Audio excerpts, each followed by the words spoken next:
अस्सलामु अलैकुम वरहमतुल्लाहि वबरकातुह। पिछले 5 साल से मुसलसल मेरे अम्मी अब्बा मेरे लिए रिश्ता तलाश कर ना मेरा रिश्ता हो पा रहा है ना निकाह। इसमें सबसे बड़ी गलती मेरी और थोड़ी बहुत मेरे पेरेंट्स की। जब 20-22 साल की उम्र में मेरे रिश्ते आने शुरू हुए तब मैंने बहुत ज़्यादा नखरे दिखाए।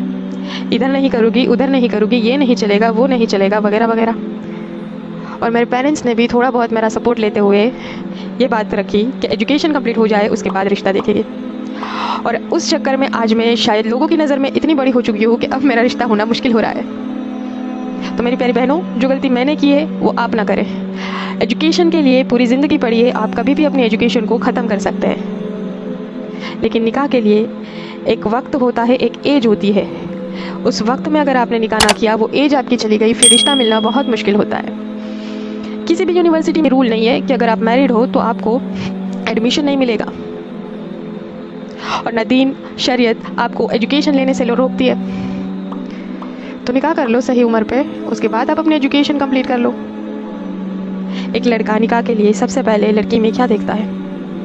खूबसूरती, उसकी उम्र। हर लड़के की ख्वाहिश होती है कि उसको एक जवान खूबसूरत हमसफ़र मिले। एक लड़का लड़की में खूबसूरती देखता है, उम्र देखता है, ना कि उसकी एजुकेशन, जो कि मेरे साथ भी हो रहा है। मेरी एजुकेशन को नहीं देखा जा रहा है, मेरी उम्र को देखा जा रहा है, मेरे अखलाक को नहीं देखा जा रहा है, बढ़ती उम्र के साथ मेरी ढलती खूबसूरती को देखा जा रहा है।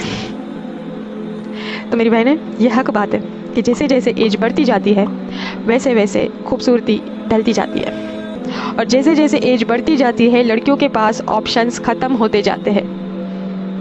मैं तो बोलूँगी बचते ही नहीं हैं। और इसके साथ साथ और भी बहुत सारे नुकसान, फैमिलीज़ के ताने, रिलेटिव्स की बातें, ये भी तो झेलनी पड़ती है। तो निकाह को जल्दी करें, ये बहुत ज़रूरी है, ये बहुत इम्पॉर्टेंट है, हम सब के लिए, माशरे के लिए, हमारे दीन के लिए, हमारे घरों के लिए।